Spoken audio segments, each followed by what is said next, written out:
Hi everyone, welcome back. My name is Lucero, My name is Ixchel. and you guys are listening to and watching the Bitch Up podcast. Welcome Finally, back. Yeah, it's still taking us some time getting used to. I know. I Yeah. am ready to what is it? Throat kick everyone. Oh,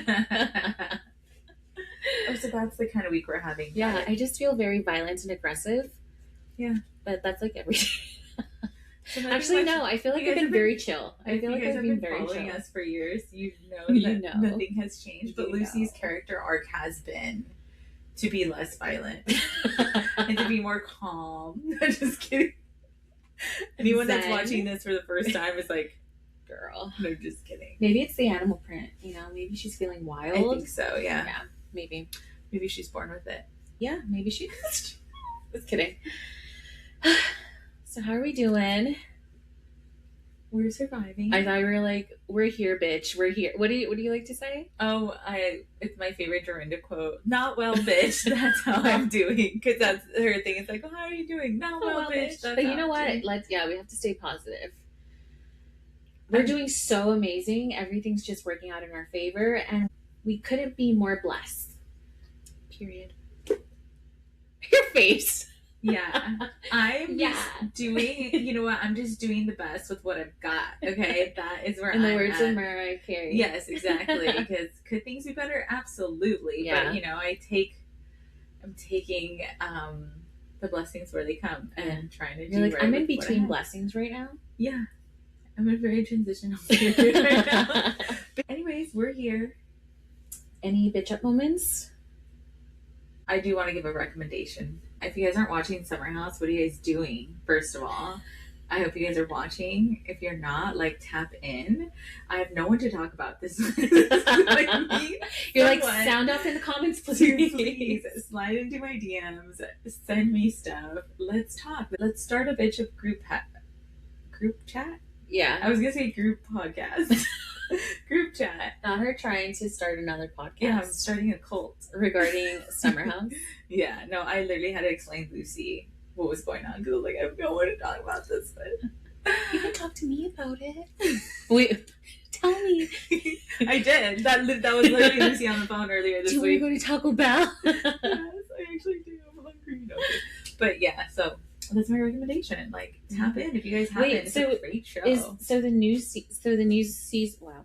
So the new season has started. She sells seashells. Just kidding. Who's it? Shelly sells seashells at the seashore. Oh, period. There you go. Okay, and she's back. She's back. Yeah. Anyways, what I was saying is, this is a new season. Is this new season going to cover everything that's going on with Wes, Sierra, and Amanda, or whatever her name is? Well, it technically has been. Okay. And they're recording the reunion in 2 weeks. Oh. So all of this is going to come to play because it's sort of an aftermath of the last season. Oh, and it's really interesting to see now that we know what we know, and now people are paying more attention to the relationship dynamics and just how people were being a little touchy-feely with each other and just the way people were being with each other. So now it's kind of raising more brows and more questions of how long has this been going on for, because they're playing it off as it's recent, we're trying to figure it out, give us some space. Yeah. They literally released a joint statement to say they're a situationship. And it's just you're obviously not, because you did a joint statement. So it's just who you guys are trying to play. And she's still married, so people are well, maybe that's why they're a situationship, because she's still married, technically. Yeah. That's wild. Anyways, I feel I'd love to discuss with someone whether this is worse, the same, or less than Scandival. Well, and then I love that some people were saying comparing Amanda to Raquel, but it's no, she's the Tom in all of this.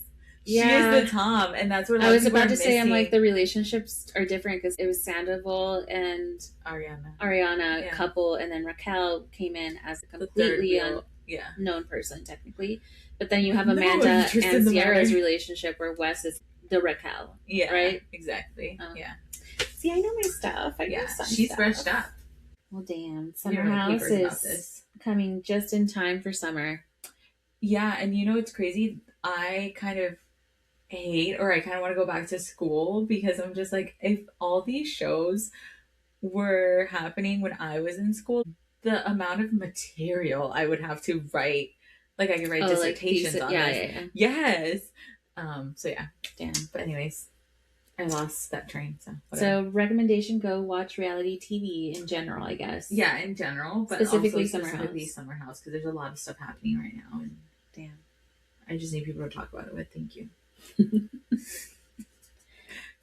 So one of them is not my bitch up moment, but I just wanted to brag about it because it was like my dad's bitch up moment / like humble brag. So I don't know if you knew, but I think yesterday or the day before, Tuesday, there was a launch for Artemis 2. Yes, I saw that. My dad works in the aerospace industry, so his company that he works in did a part for that launch, and it's at the very tip, and they're making more. So that's what I said. I was like, not the tip. It would be. But yeah, just I wouldn't expect anything a little humble brag that my dad. That's awesome. Your dad is part of history. Yeah, exactly. I was like, oh, Dad, that's so cool. He's like, he was so excited to like tell me. He's like, oh, we did parts for that. I'm like, really? I'm like, which one? Yeah. And he's like, oh, it's like that the tip. I'm like, oh, that's so cool. I'm like, that is cool. That's pretty cool. Did you guys watch the launch and everything? Yeah, that's why he's like, oh, are you gonna watch the launch? I'm like, oh, I didn't even know there was a launch. But and then he's like, oh, we did parts for that. I'm like, oh, you're like, oh, we're going back to the moon. I'm like, I thought that was fake. I was like, kidding. I was like, not them faking another launch. Just kidding. Yeah. You guys. Sit down for this. I need you to brace yourself because I have news. Hold my hand. And this is a good thing, okay? Don't be scared. I wasn't scared until now. My butthole's clenched now. My butthole was relaxed before this. No, it's super clenched. Yes. I found 2 wisdom lights in my hair. Wisdom lights. 2 gray hairs, guys. Okay. She's aging. Growth, you guys. She's aging. Growth. And I was so and she did happy. It with flair. I was like, oh my god. Okay, wait, so I found one. I found one and I was like, is that a gray hair?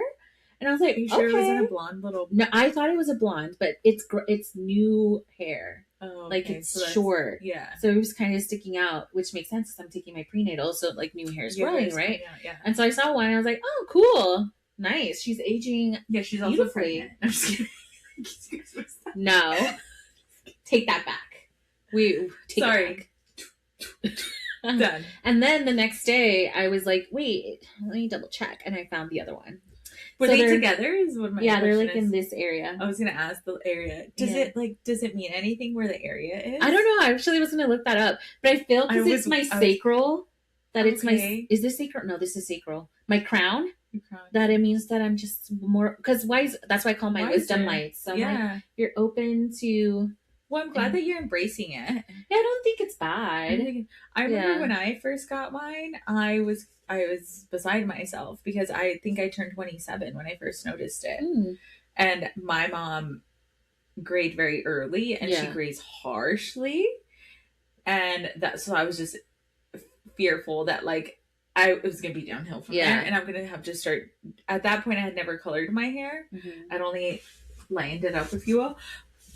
So I was like concerned over that, but like it was fine. I literally just have the same 2 hairs that grow. I've never had any other gray since then. Yeah, I told my mom, and I'm like, "Look at you stressing me out," and she's like, "Okay." I'm like, "Yeah, you just stress me out all the time. This is why I'm getting gray hairs all of a sudden. You and Theo." I like how you just blaming the blame on other people. Everything's their fault. I never thought about whose fault it was, but But yeah, you guys, we're aging gracefully. Yeah. We're embracing it. Yeah, those are our bitch up moments. Well, that's cool. I'm glad you're embracing it because it's not like anything to be like devastated over. I'm gonna start doing Botox, considering a little like. I low-key wanted to do that for my birthday this year. Like I was like, that's my gift to myself this year. But you don't. But I'm not gonna do it anymore. But you don't need it, friend. Wait, that's what do you have forehead wrinkles? Wait, go like this.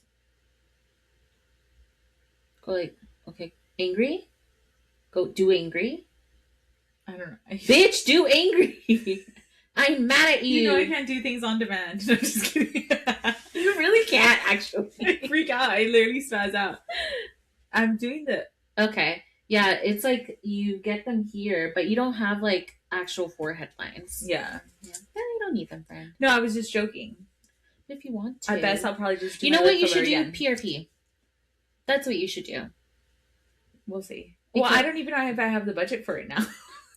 Because before I was just like, we will have the budget for it. You're in between blessings. You will have the budget to get PRP and spoil yourself for your birthday. Yes, exactly.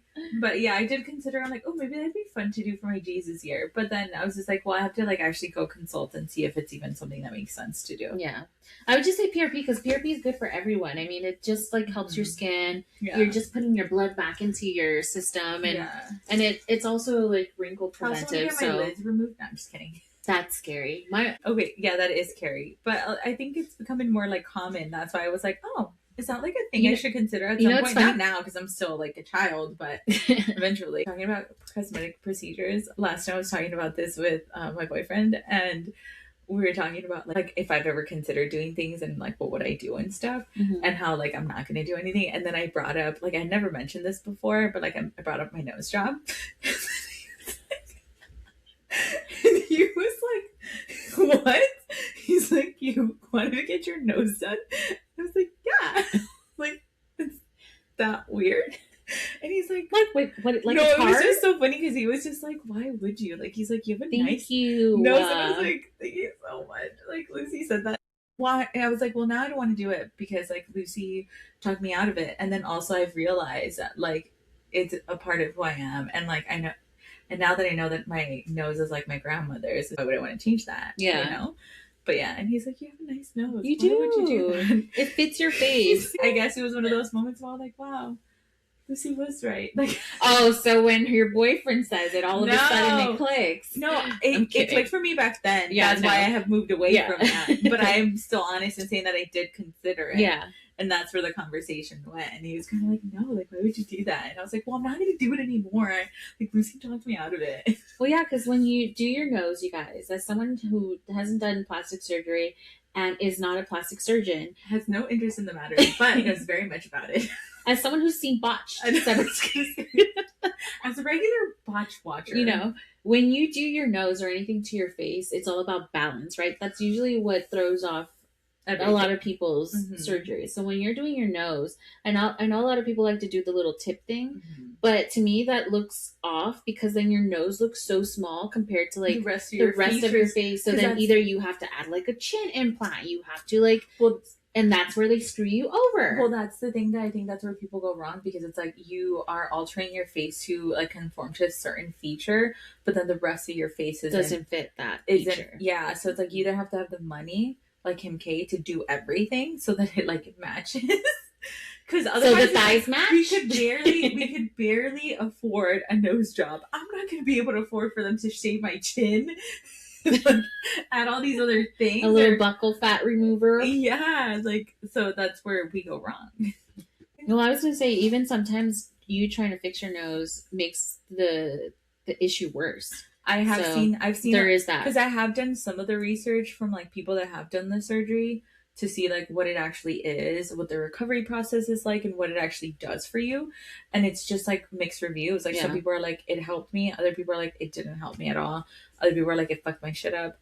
So that's why I'm like I've never seriously considered it, but it has come across my desk. Yeah. And so I was like maybe it's worth consulting with it, but I have never actioned on it, so probably will never will. Well, speaking of reality TV shows, speaking about altering yourself for beauty standards, literally, welcome. Wow, that was a great segue. Yeah. We are going to be talking about the America's Next Top Model documentary that came out like a month or two ago. Just about it. Yeah, in quarter one. One of the many things that happened in quarter one. Yeah. How did you feel about it? What did we think? So I will be honest, and I just watched it this week. I did see a lot of the people's reactions, and I know a lot of people that had recently like rewatched it or had like binged it and some of their reactions. And it was just interesting to see like people today looking at that and judging it. But I don't know if they were taking into account the historical context of like what time they were in, you know, the time period of all of this happening. I mean, I will say the reason I didn't want to watch it was because I don't necessarily think it was necessary to even come out with a documentary. I understand why they did it, because there's a new season coming out and they needed to clear the air so people would actually watch the new season. To see if it would generate some new viewers. So I understand on a business note why they did it. I did watch America's Next Top Model. I don't know. Pretty religiously. Yeah, consistently. I don't remember when I actually started watching it. Me neither. But I do remember that I watched from season 3 to season 8. I think was when I was very consistent, but I do remember the earlier seasons. I do too, yeah. I enjoyed it for what it was. Mm-hmm. So, and I think it's interesting to say that it wasn't necessary. I think after watching it, I was at a certain point, I was like, okay, what are we trying to accomplish here? I didn't have the knowledge of that there's going to be a new season, and so maybe the intention was to clear the air, because now I guess that kind of makes sense now what the intention of the documentary was. At first I thought it was something I don't know if you've seen a lot of these documentaries that have come out on Netflix that have gone back and looked at brands like Abercrombie and Fitch and American Apparel and started doing this history of this is how it started, this is how it went crazy, or this is how it blew up, these are some of the controversies that happened with it, and this is where they're at now. At first I thought it was something like that, right? Yeah. But now that I've sat through the 3 episodes, it was something a little bit more different than that, especially because you had a lot of the former contestants. Well, not even the former contestants. I think the fact that Tyra was a part of the documentary to begin with, something that seemed coming off of the trailers was going to shit on America Next Top Model, which is her baby. Yeah. And I was like, that's interesting that she's going to be in anything to do with it. Yeah. I'm like, she was there to control the narrative. Yeah. Well, yeah. And that's why I was like, why would she go on there? If this, based on the clips that I've seen, it's talking very badly, but it was mostly Jay that was trying to rewrite history about this, what was going on around that time.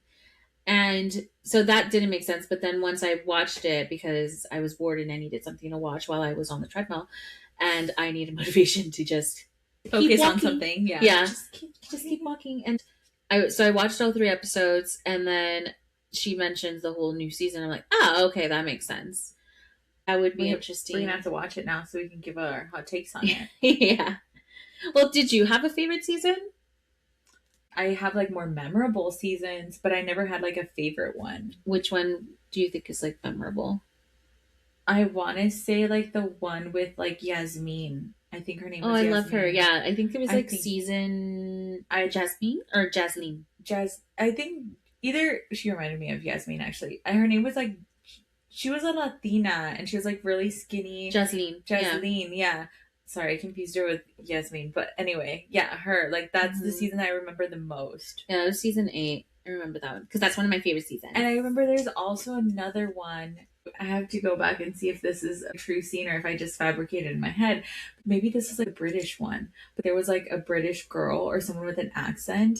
And the girls were beefing in the pool, and then someone was being I don't like you, right? And she's like, well, I don't particularly like you either, but I was trying to be the bigger person and change. And it was just so, and I swear that was a vocal stim for me to this day, or at least it goes through in my mind still. And I was and now I'm just was it from that? Or was it another show? But I don't remember that. And so now I have to go and figure it out. But maybe I'm crazy, but I literally that was a vocal stim for me for a really long time after that. And I'm pretty sure it was from that show. I think my favorite cycle was probably cycle 7 because that's when Carrie won, and that's when you had Melrose and that. So I think that was one of my favorite cycles. I think the photo shoots there were very creative. They had the Circus Freaks photo shoots. They went to Spain that season. Ooh, so I'm that was one of my favorites, and I think that's one of the more memorable ones for me as well. But also season 6 or cycle 6 was memorable for me because of the Danielle and Jody and the teeth situation. But also they had a photo shoot that I really liked, and to this day I think about all the time. Actually, season 7. Oh, that was season 6. You're right. Cycle 7 and Cycle 6 have 2 memorable photo shoots that I enjoyed. Cycle 6 had this black and white where they cried, and Tyra shot that one, and she was trying to get the emotions out of them. So it was fake crying, but they put Vaseline. And I thought that shoot was so cool at a young age, right? Even now, I think it still holds up very well, and I think it's one of the more underrated ones because I think when it came to photo shoots and just modeling in general now, like that's something that maybe now would still work very well. It was like they had like eyeliner and it would be like tears and it was black and white. So there was like lighting for, you know. Yeah. And then the other one was where they're in the pool and they're like in partners, like the two girls, and they're like kind of looking like water nymphs. And just, I think in that cycle, Carity got hypothermia. Oh, I remember the hypothermia. Yeah. So but that photo shoot was one of the prettier ones, and I enjoyed it because it was simple, but it's still so. Well, yeah. I mean, it's so interesting that you remember those, which makes sense because of your creative eye for that.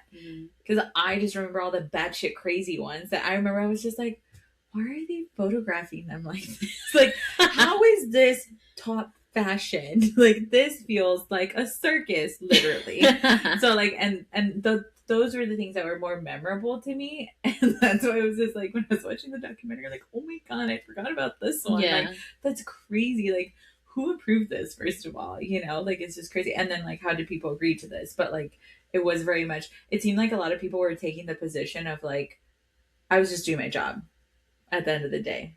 And I was just like, oh, dang, like, that's crazy. Yeah, I mean, See, and I was like, feels like a cop out, but like I also get it. But I don't understand why people are acting brand new, to be quite honest. Like, I don't understand where. I can see it from people who never grew up with the show. Right. But for the people who grew up with the show and watching it, at least from my understanding, this show was always meant to be reality TV, yes. I do think that Tyra went into this hoping to shift the industry. Yeah. Right? And shift. A lot was lost somewhere. Yeah. And it happens all the time because in order for your show to be successful or for you to be successful in the industry, you have to play the game. Yeah. And sometimes that's how people get lost in the sauce. Like, they go in there with good intentions and then production takes over. It takes over. Networks take over and things like that. And we talked about films last week. And, you know, and weirdly enough, I don't know why it didn't clock to me that was the case, but it's like you have directors, but at the end of the day, the directors don't have the last say in how the movie is cut. Liberty, yeah. So that's why you have films that are like director's cut, because that's how they would have done the movie. Yeah. Versus what was put out, because that's the production done by studio. Upper heads that didn't film shit. And so with Dune, for instance, there's a black and white scene in Dune Part 2 where it was all black and white, and it was done on purpose by the film team basically, and the director, so that the higher ups who have nothing to do with the production or just making decisions on scenes could not change it to black and like to color. And they're like, this is how it was filmed. They're like, that's how you have to use it, which is bold, but that's what artists have to do nowadays to kind of get their way and maneuver it. So imagine this in the 2000s where you have a supermodel Tyra, who honestly was like my first exposure to modeling in general and a supermodel, because I knew of her because of Life Size, like the film. That's the only reason I knew of her. And so when Top Model came out, I was like, oh, I recognize her. I don't know if it coincided or like what came first, but that's how I knew Tyra first. Life Size came first. Yeah. So I guess my understanding always as a kid or just growing up is like, this is their judging and the way that they're doing things is very much what the industry does. Like, this is them preparing them. Like, these type of comments you're going to get from people in the industry, and they don't care about your feelings. And I don't know. It was a little tough love, I guess. I don't know if it's because I was in sports and I was like a similar like training or because coaches are gonna like, you're being coached in general. Like, these girls were being coached in some way, right? Whether it's reality TV or not. Now, based off of like what they said, is like, oh, like none of these offers were real, or you know, none of this came to fruition. You can't really say that because there was some successful models that came out of the show, right? But I'm like, I think that's the difference between some of the people that went on the show versus some of the ones that became very successful. And I'm like, I think that the mentalities there were very different. I think some were a little bit more prepared and knew what they signed up for and knew how to work with what they were given to make something out of basically nothing. Right. And it's funny because Danny was one of my favorite models, and I understand like her position and everything, especially as like a woman of color. Maybe I misheard how she was in the model's house and she was with like a roommate who is a very successful model now, and she had her roommate go and ask why they weren't giving her work. And I'm like, girl, why are you sending other people, potentially their competition, not to set up people against each other, but like, this is where you take initiative, go down there and show face and be like, hey, I'm here, like, give me work, or do something yourself, like put yourself out there, you know what I mean? Especially in an industry like that. Yeah. So I don't know. I was very torn with some things. I mean, I don't know. I do think that it was unfortunate how, I guess, the support for them wasn't there after the fact, considering that their backgrounds weren't necessarily coming from being in the industry. And while, this show was supposed to prepare them, it obviously didn't do a very good job at that, because look at what, and like a lot of people said, like a lot of the photos that we took, I couldn't use them. Yeah. You know, so I was like, wow, that's unfortunate, because you market this as like, hey, this is like your way into this industry. But then the reality is, because it's a reality TV show, because reality TV was so stigmatized, especially within that fashion industry and the entertainment industry in general, your opportunity is very slim. And so it just sucks that like they didn't realize that, or that wasn't made more apparent to them until after the fact. And it was kind of like a hard pill to swallow for them after the fact. And there was no real support from the network, from Tyra, or from like their connections per se, to get their foot in the door and things like that. Yeah. I can see where people could have advocated more for themselves, but it just sucks that like you would think that because you've done the show, you have these relationships with these people, that you'd feel empowered to do that, but you didn't. That's why you had people like Danny like waiting around to be told what to do, or like what's next. So I think it was like unfortunate and stuff. Yeah, which I also found interesting as far as like the photos, because I'm like, damn, like that. And I would say with Tyra, knowing in her background, like, you know what works and like what type of photos they look for when you're going to these go-sees. I think looking back, I feel competition should have been more about go-sees than anything. Yeah.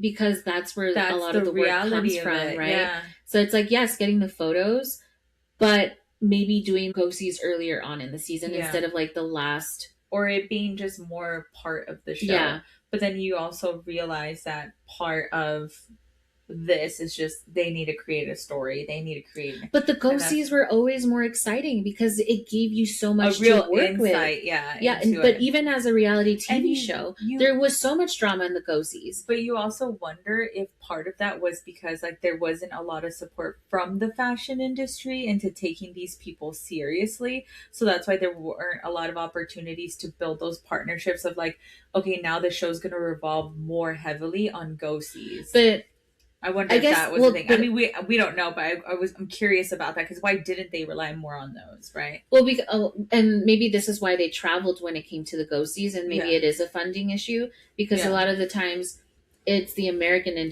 fashion industry that you have a harder time breaking into versus like a Japanese fashion industry. I think early on in the seasons you saw like, hey, like she would do very well in the Japanese industry.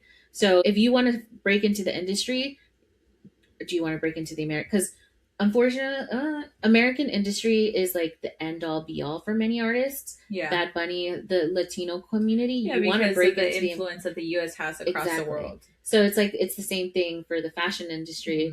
So it's like, okay, if you're Tyra Banks, but you want to bring in American viewers, you kind of have to.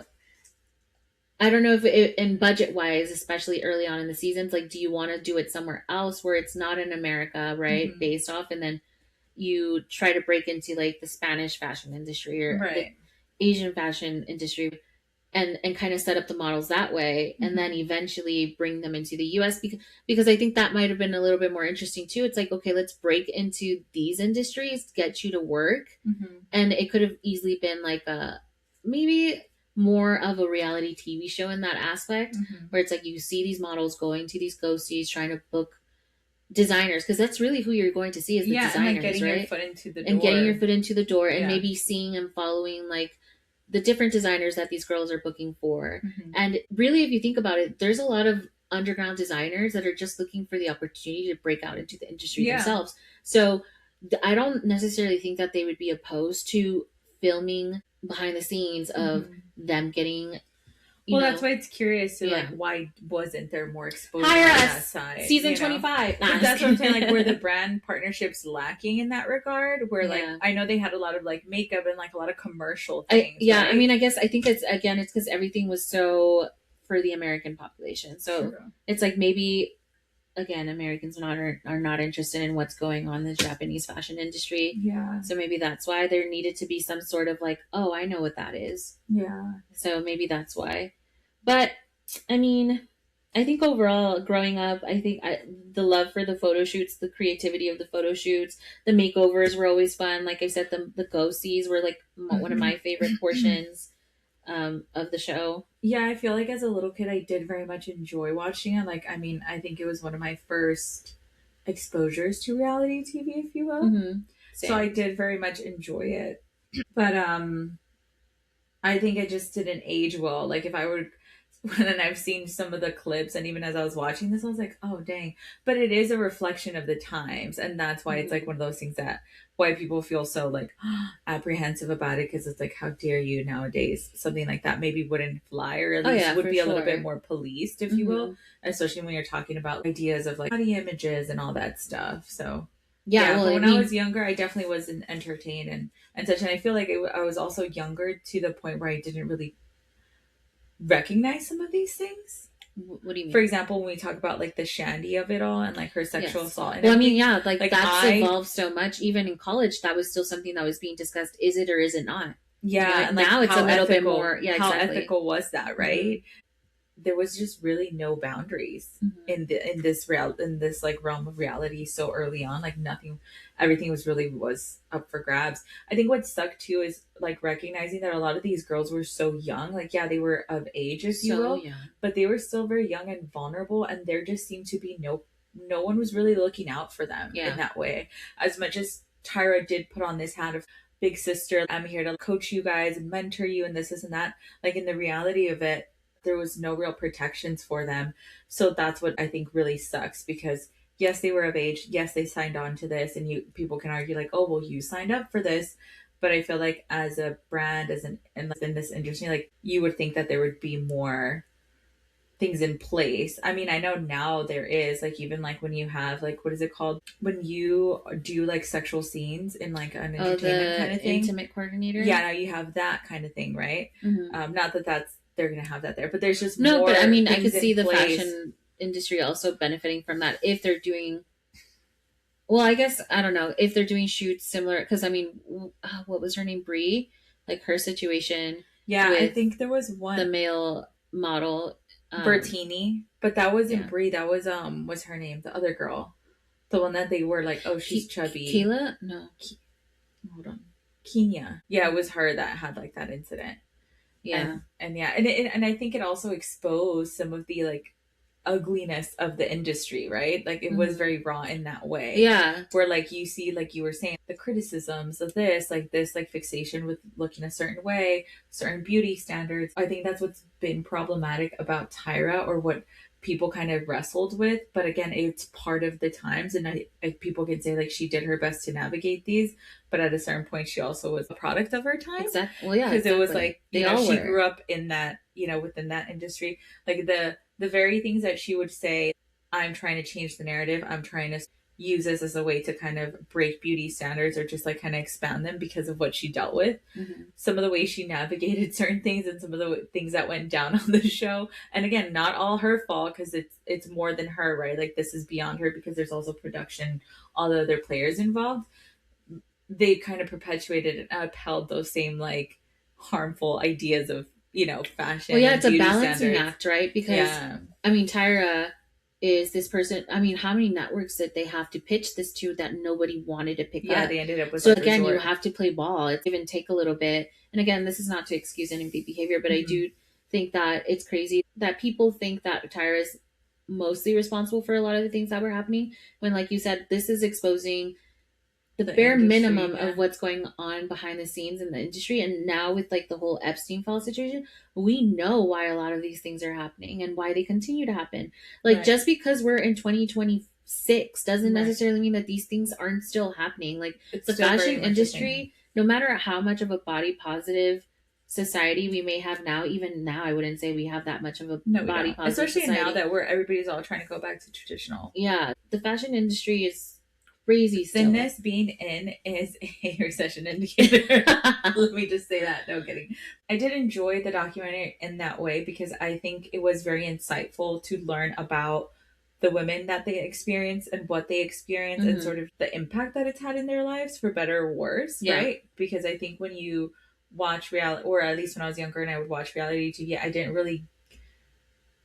don't think I really understood what people are putting themselves through and like what they deal with afterwards, right? And I understand there's a level of like where you chose to do this, but then once you sign off on that, there's a lot of things that are out of your control. Yeah. And then you look at the editors, right? Like, and the editing table, and even how they constructed narratives to make certain girls look a certain way or to pit things a certain way. I mean, you have the judges even talking about like sometimes they chose the wrong photos, and it was to kind of either push the girls to the edge or to kind of like justify getting rid of somebody.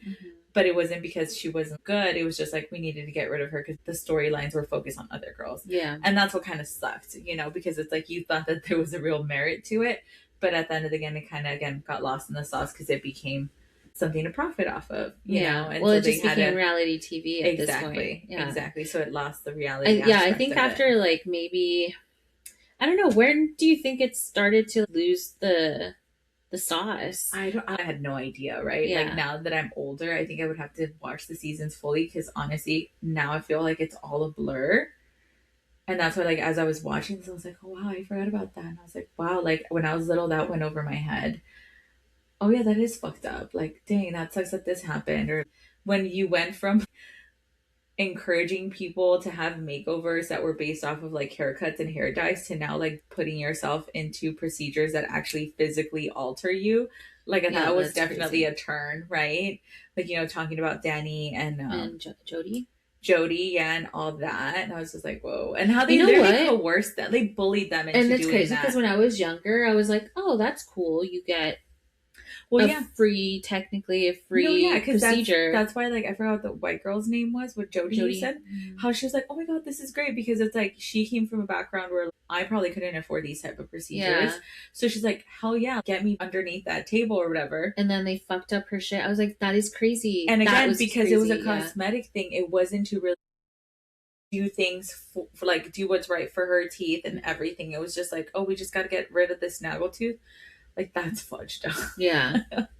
That's crazy. And then it's also like hypocritical when it's like for Danny, it was like, you need to get your gap fixed or else we're removing you. So like literally bullied her into doing it. And then a few seasons later, oh, we're going to make you a gap so that you can look like so-and-so. Well, I don't think it was like a few seasons later. It was like way on later, but no, I think but it's like, what the hell, But I think that also says about was black and the other girl was white. And it's like, how come it was cute for her to have the London look, and then Danielle was like, girl, you gotta fix your gap tooth. Well, I mean, I think that also, again, it's with the times, like around the time that the second one happened where they wanted to give her a gap, which I will say it's weird. I personally wouldn't want a gap in my teeth either if I don't have it. Do I have a lifelong commitment to remote London? If I do, then because I'll be saying the London look the whole time. London, but I think it also is like at the time it's like that standard where a lot of people more open to having a certain beauty standard. So again, it's like it's so nuanced now. Like, is it right? No, but that was a beauty standard at the time. Having a gap or any imperfection as a model wasn't great in the 2000s, 90s, whatever. Maybe in the 2010s, or it was only allowed with certain bodies. I feel because you do have people that, like, for example, what was her name? Girl with the mole, Cindy Crawford, like having that one mole thing here. Was it Cindy Crawford, the one that has her little mole and stuff?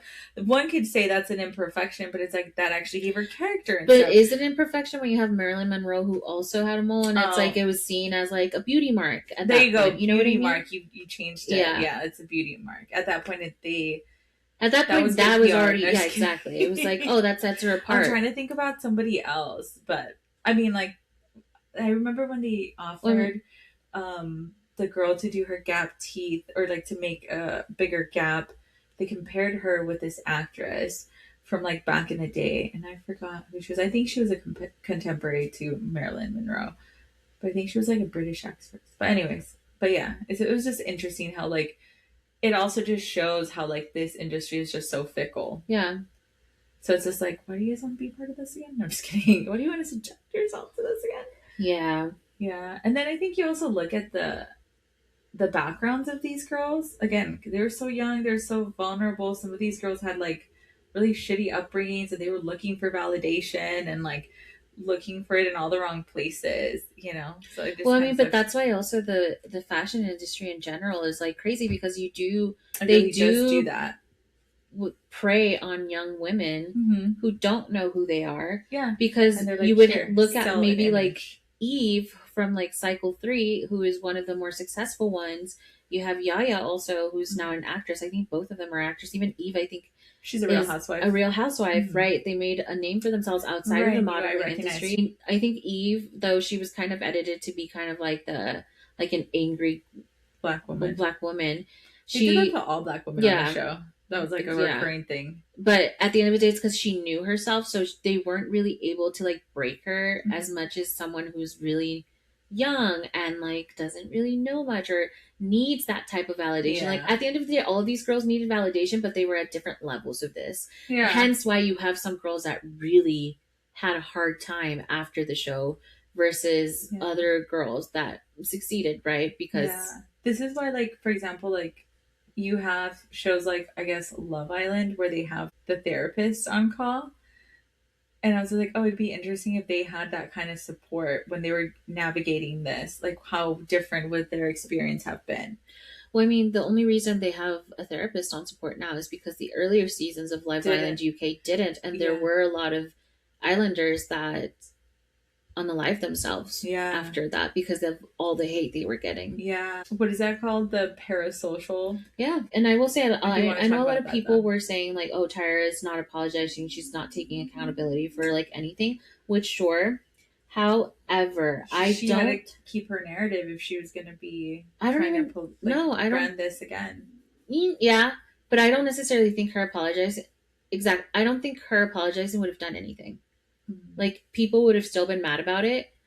And well, people as like the public, I guess. Yeah.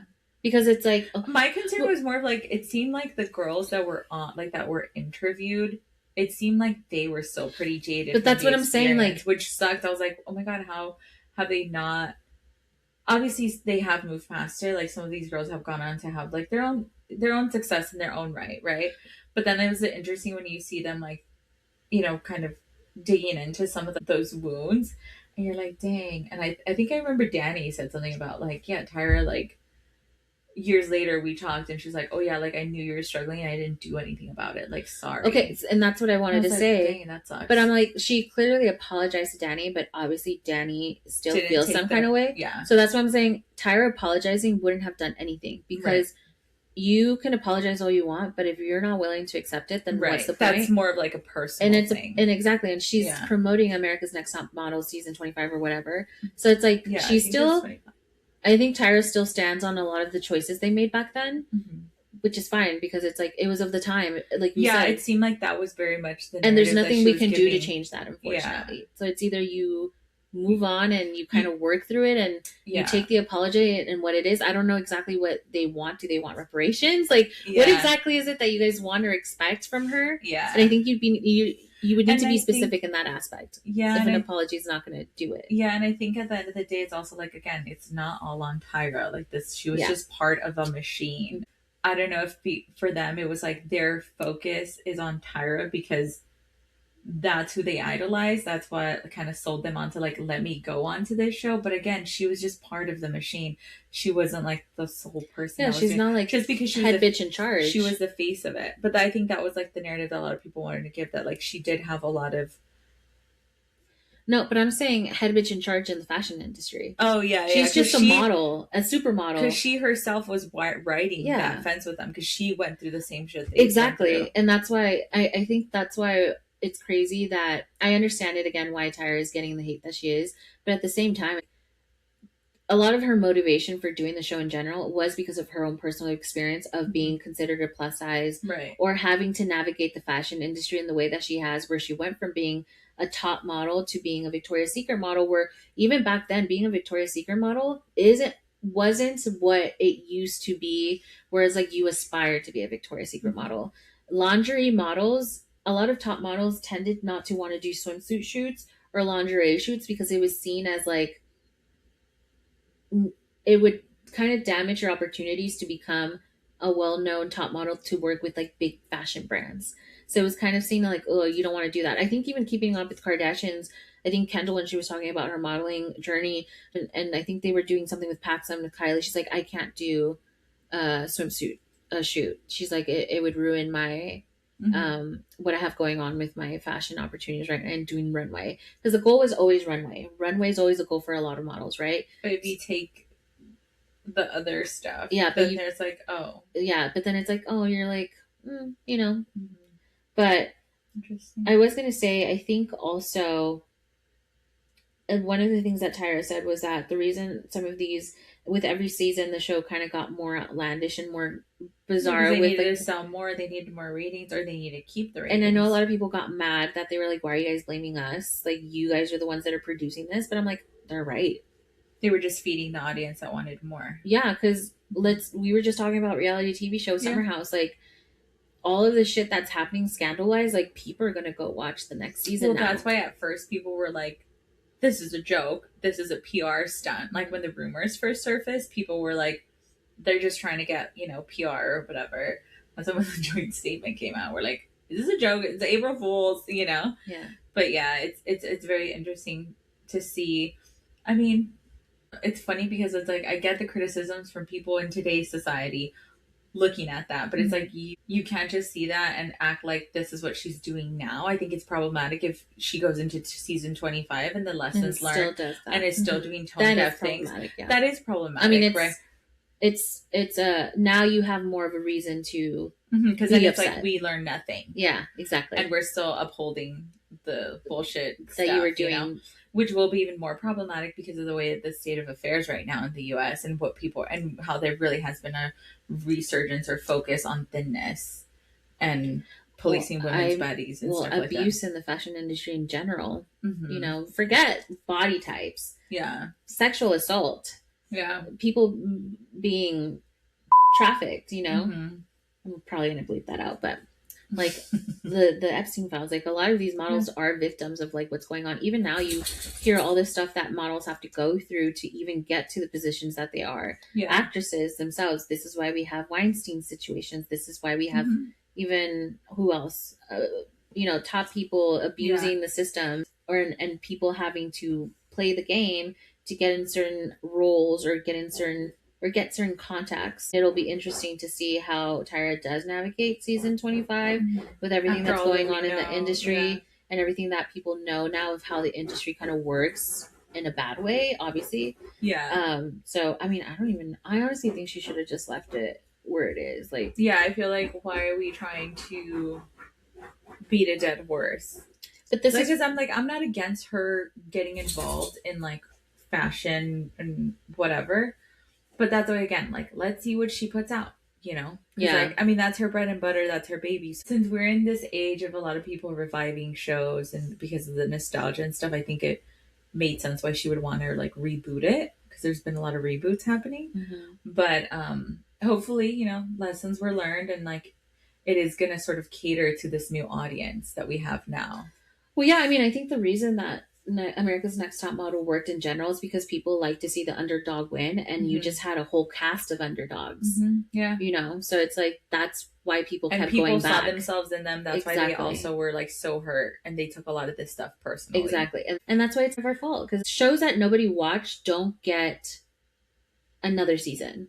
There's a reason why she has the amount of seasons that they have, right? It's because people kept watching. Yeah. So in part, we do have to take a fall. It's the same way. It's like if you support, some kind of company or kind of industry, it's like, you're responsible. I'm a part of the machine that's feeding the beast.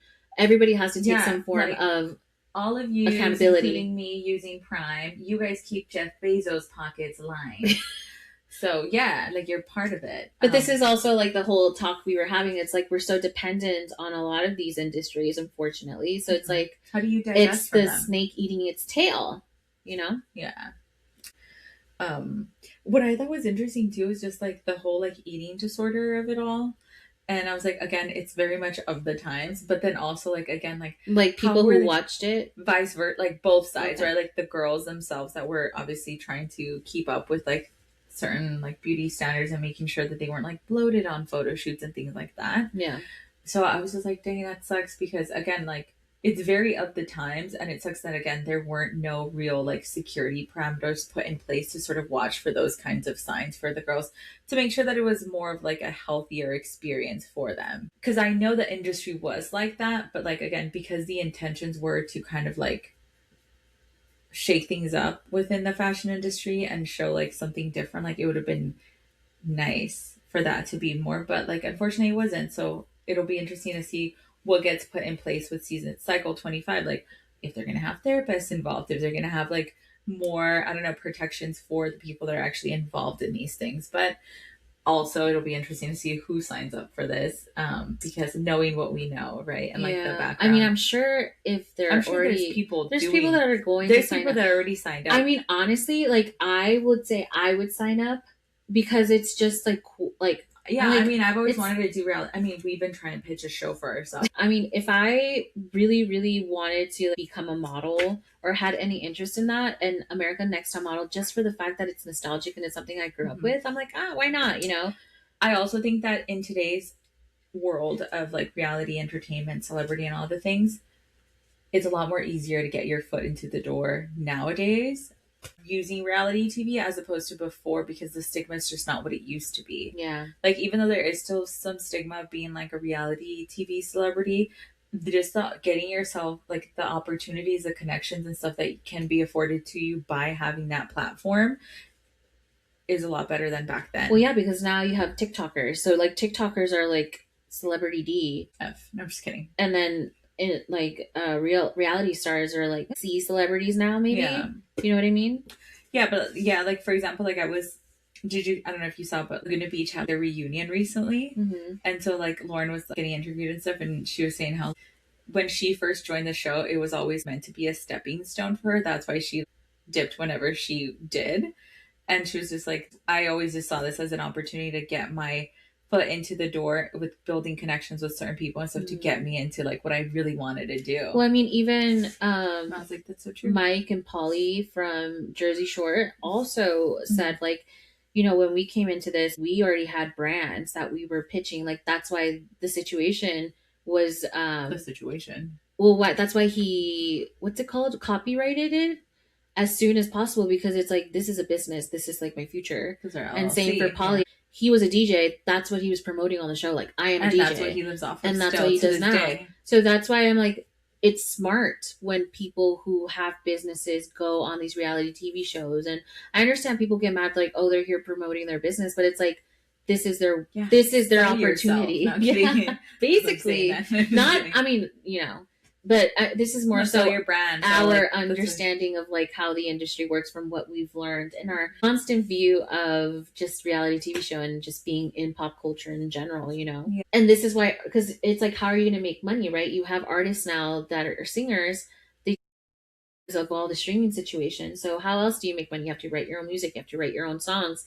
You have to write for other people, or you have some kind of alternative brand that stream of income. Yeah, exactly. You have Fenty, you have Sacred, you have REM Beauty, Rare. This is why all these celebrities are coming up with like these random, not random for some, but for some random businesses that are like. So this is why, like, they also can't make their ends meet, so they need money, and they're like, "Well, I need multiple streams of income." Exactly. Yeah. Wow, that's so crazy. But they just have better means. Well, think about it, because if you don't own your music, right, you're not getting paid. Right. Yeah. You're only making 2 cents, or dimes to the dollar. Yes. Yeah, for the streams that you're making. So it's like, that's why masters or owning your masters is such a big deal. It's the end goal, yeah. The end goal, but that's why a lot of celebrities end up, because it's money. So what you're saying is that they killed Michael Jackson. Oh, I didn't say that. And that's a conspiracy theory for another day. Allegedly. But yeah, I mean, going back to America's Next Top Model, I was, because I know there's another similar show that I think Naomi did with, I didn't watch it, but I think it was where what's that fashion show where people would design and then the Runway Project? Yes, it was on that network.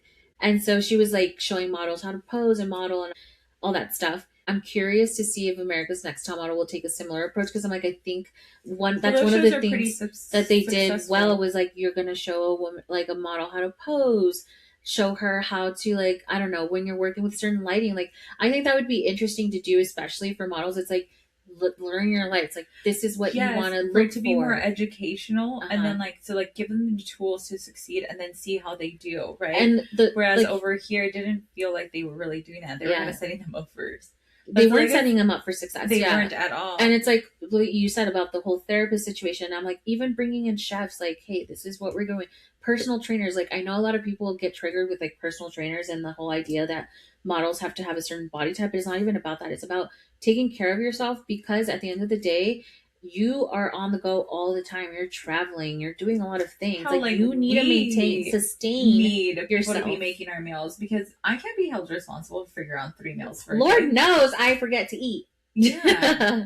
So it's like, I do think it would be beneficial for them to have these type of things where you have chefs, you have therapists, yes, you have coaches that show you how to pose. The go-sees, I think you should still keep that element, because I think that's a very, it's part of it. Yeah. The makeovers, I enjoy the makeovers. I think that it is interesting to see, because I do think that a lot of these makeovers made sense. Eventually they got a little weird. Yeah. But I think if they work, it's like, okay, we're looking at your structure, your eyes, like what's gonna work for you. But at the same time, it's like, yes, models have to be chameleon. You have to transform with what you're given. And that's the career. But that's at least how I would go about it if we are doing season 25, is add all of these elements, the training aspect, the eating, just the have poses. Better safety protocols in place. Yeah. Because like if they're doing well, you're going to have a successful show, you know? Well, let's be fucking real. You guys need all the newer models you can get. Yeah. Like, people are tired of seeing the same model on the cover every single day. There's this shortage. Yeah, there's a shortage of models. And understandable why, you know? What did this remind me of? I recently saw this clip from Trixie, I think, where she was saying how, like, Bella Hadid is not a model. Uh-huh. Like, she's, like, not pretty enough, or, like, not, like, she's, like, not model worthy. Or I forgot. I don't think I saw that clip. And she kind of just shading her. And then everybody's like, what the hell? I was like, oh, interesting. Because I was like, oh, I didn't even know Trixie had this kind of bone with I didn't know that either. I went in on her, and I was like, oh, well, why did she catch all these strays? Yeah. Oh, I mean, I mean, it's interesting, because I do think that obviously a lot of people are always very critical of like models in general, like their walk and stuff. So I'm like, the whole Miss J situation of her coaching as a runway teacher, I'm like, that was a really good part of it. Yeah. Because you should learn to walk, right? Like, yes. And a lot of these girls, because that wasn't their background, like they needed help with exactly. that. So I think that was a really good element as well, and I would keep that, and you know, hopefully Miss J is able to like be back. Yeah. I'm actually curious to see if she's doing season 25, if that's something that they would be called back for, but I doubt it, right? Like, it sounded like the bridges were burned. Yeah. That's what it sounded. And I thought it was sad, because they really were part of something so epic and so, like, you know, transcendent obviously in the time. So like, oh dang, that sucks that like their relationships like crashed and burned. But at the same time, I'm like, I don't know. I could see why the relationship between Jay and Tyra didn't work out. Like, I can see that. And I'm like, yeah, I wouldn't go back to that. But I think her relationship with Miss J is the more heartbreaking one, because he's been with her since she started modeling. Yeah, that's what I didn't get. Why? I mean, because you can tell in like, his expressions or his demeanor is that like she hasn't been a good friend to him. And I was like, dang, that sucks. I mean, obviously we don't know what actually happened or whatever. But I was like, that does suck, because he obviously has been through it. You know what I was interested? I didn't even know Jay wrote a book. I didn't know that either. I'm like, now you're promoting your book. I know. I was like, look, he's like, it's not an actual biography or anything. It's fiction. I'm like, be so fucking for real right now. For legal reasons, I need to say it's fiction. That's how he gets. But see, and this is okay. So I did some research, and apparently Jay was never in the fashion industry like that. He was a makeup artist. He was a makeup artist, and Tyra gave him his big break. Mm-hmm. And I'm not saying you owe her anything, but at the same time, that's crazy that you're out here speaking your truth or whatever, and then you expect her to react a certain way, but you're out here doing that. You know what I mean? Well, yeah, I think that's what was interesting to me. I was like, how did that relationship break down? Because obviously, he had a specific narrative that he was sharing there, and like when things happened then, and obviously after the fact, he's kind of just like, well, I'm just saying my piece now, and naturally, obviously, if you're going to be like talking shit about me, there's no way that I'm going to be like, ever nice to you again. But it didn't seem like he was trying to talk shit about her at the beginning, like whenever they did have their fallout or when they were fired. Because I remember that clip of their interview. They're like, "Oh, you guys just got fired. Like, are you guys okay?" kind of thing. And then Miss J was waiting for Jay to kind of pop off when they asked him about Tyra being difficult to work with. And he totally saved face and was just like, "Oh no, like she and I are both perfectionists. Like I respect her hard work ethic and like she just yeah, but that's because he was playing the game and he still had some skin in the industry technically.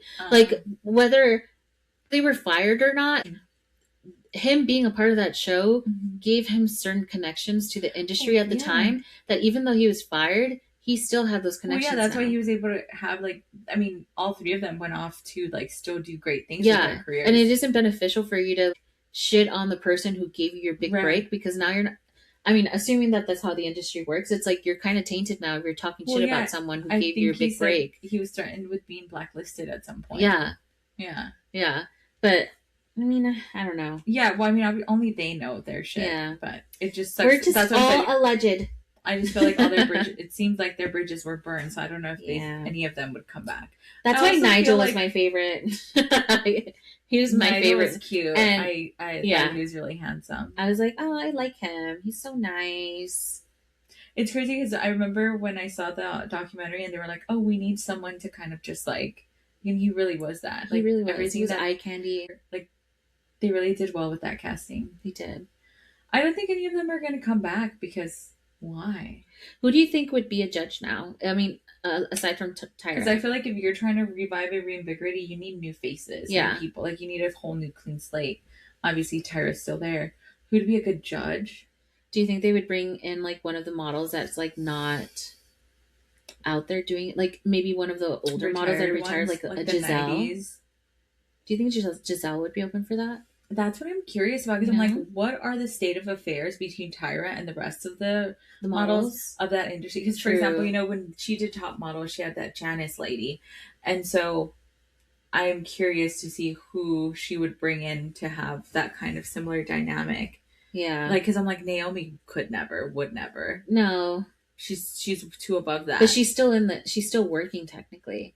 Like, I'm saying, like, retired models, because Giselle's retired. What's her name? Helena Christus, whatever, but no. Well, I mean, some of them are back in the, or even she talked about Yasmin, too. I'm like, that would be interesting to bring her in as a judge. Wait, yeah, it would be cool well, not cool, but I guess, I don't know, to bring someone from past seasons that actually has a background in modeling? No. I'm talking about the model Yasmin. Original Yasmin, okay. Yeah. Like, that would be fun. Who they say, I think Jasleen does look a little bit like her. Yes. Yeah, that's why I kept like confusing them. But I think it would be cool to bring someone who is beloved. People haven't seen her in the industry for a long time. Mm-hmm. So not necessarily her having to come back as a model. You can still have some sort of privacy, obviously, but you would just be a part of the show and giving like your notes and stuff. Exactly. And you could edit it. You would be the beloved judge, basically. That's how.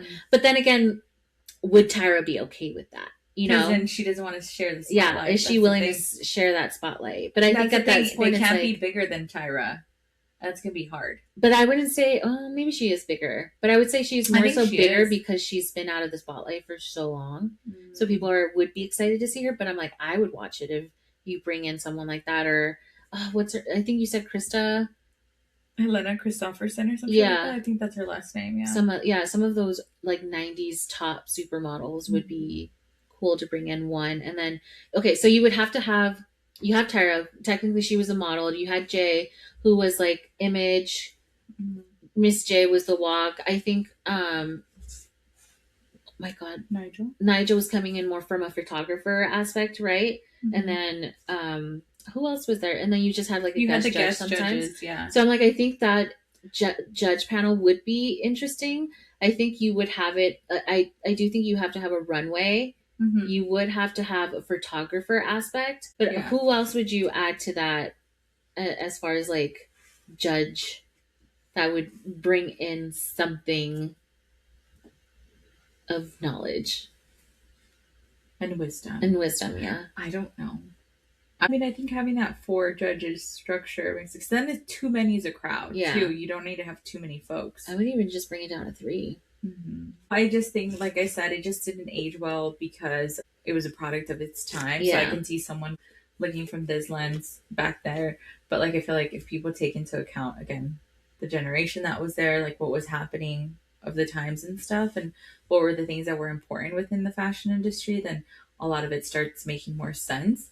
It still sucks and it's devastating. Again, like I said, I do really wish that there was more, that these girls were just better taken care of, considering that like they were like a lot was riding on this, and they did jeopardize a lot of their mental health and like health well-being and stuff. So hopefully there are lessons learned for Tyra or anybody else that tries to do more reality work like this. But one can only hope.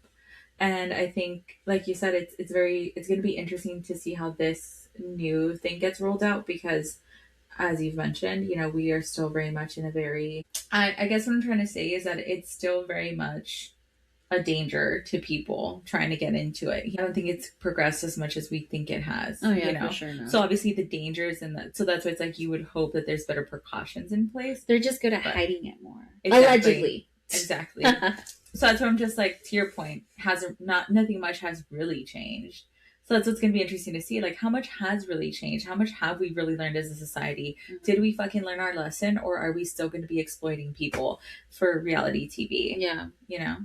Oh, and I, as a consumer, am partially responsible because I give ratings and views, and I was part of the mission too. I was going to say, I would add a designer element to that. Bring in designers that are up and coming and new that you can use to like model the clothes and do like photo shoots for that designer. That's true. I feel like hopefully there's better brand partnerships all around. Or more brand exposure than anything. And not like, because when I think brand partnerships, I think more so of like sponsoring. Yeah. But when I'm saying like bring in designers, I'm like bring upcoming designers that models will get photos out of, and then designers will get some form of branding exposure. Yeah. And you build designer and model relationships, which is important in the industry. Yeah, when I say partnerships, that's what I meant to say. Like fostering those type of relationships too, not just the sponsoring vibes. Like for there to be more participation and there to be more opportunities created for these. Because I do think if Tyra wants to get back on her horse of changing the industry and shifting culture like that, then you have to start setting up those relationships with the designers, the models, the photographers, maybe even bringing in photographers that are like up and coming also, and having maybe like 1 episode or 2 episodes each where they shoot. That's really good, because it affords you obviously like a variety, right? Which could be good for the show, because you have different types of up and coming photographers, and you try different styles and such, and you're giving people that platform too. And it's always nice, like for example, like when we've talked about movies who put people in lead roles that are not very well known, and then like that's kind of what puts them on in the industry, and then sets their relationship up too, where like now we're a symbiotic relationship where they both benefit. Yeah, exactly. So it can help even out the playing field with some of those like issues and concerns over like the power dynamics that are at play. Tyra, call us. Actually, I don't want to be part of your project, but I will be a consultant. No, I'm just kidding. But I will watch.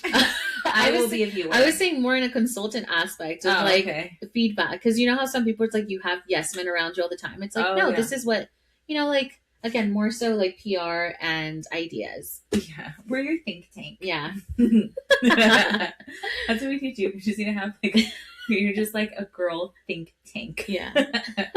Ideas for girls. All right. Wait, sorry. You talked about your favorite photo shoots. What was like one of the most unhinged photo shoots that they did? I will say that the whole like the one that they talked about in the documentary, where they're like heroin chic, or like That, or the like drug bulimic. addiction. Yeah. That was crazy. The addiction was wild. Yeah. Because it was like, damn, that was crazy. Looking back at it, I was like, yeah. Yeah, there was a lot that was like the homeless one. I forgot about that one. And the crime scene one. I forgot about that one too.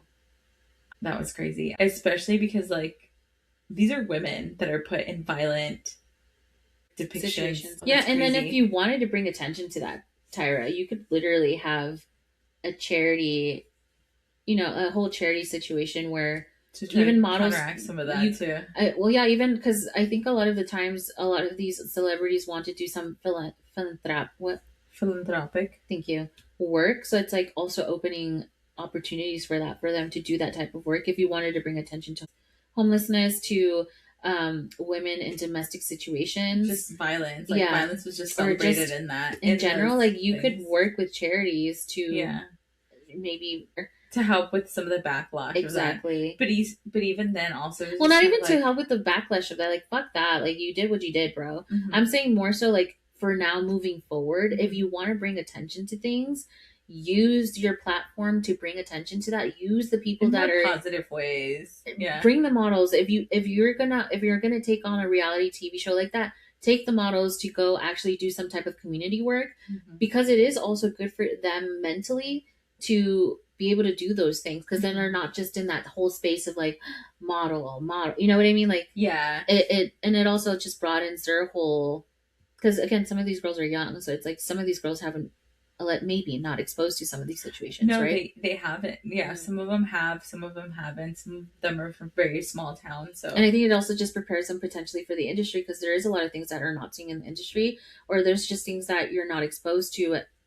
So it kind of also mentally, I guess, strengthens like you being aware of situations that people might be going through that you don't know about. Yeah. And then we won't even get into the race swapping of it all, but that I will say, when I was younger, I was like, why would we do that?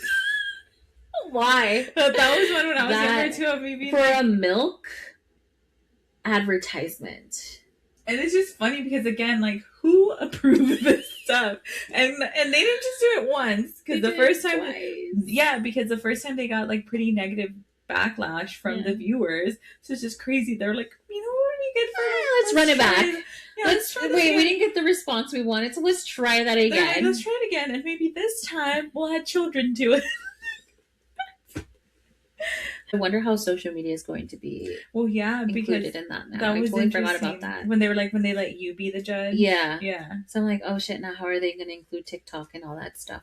Well, yeah, like I wonder if they're going to do something like Love Island, where they have the app where you get to vote and you get to like do like these little games to really get people to participate. Because that would be a really good way to get viewers engaged, because it's something that's been successful with other like reality TV shows. Yeah, because then in that aspect, then you would have potentially a good avenue of getting a successful model work, because it's like, oh, these people want her to succeed in the industry, and they want to see her in the runways, they want to see her in the magazines, whatever. So that's a good point. And it's also something to consider of like, it'll be interesting to see who the people think is worthy of being top model or whatever. Yeah. Like, in terms of like, who do they think is prettiest, or who do they think is like like is working for it best. And now we're gonna have to watch it for sure, because that's why that's what they're gonna do. We're gonna do our hot takes. We're gonna do our synopsis / we will most definitely have some sort of like hot take or debrief at some point this season. We'll see if we see it. Yeah. Do you think it's gonna be long, or maybe next season? Who knows? Yeah, we'll see. Or maybe we'll hate it and we'll just like abort mission. I mean, I'm very interested to see what elements they're going to include. I am curious, but my expectations are not high. No, they're not. Say. Not high at all. Yeah. But you know what?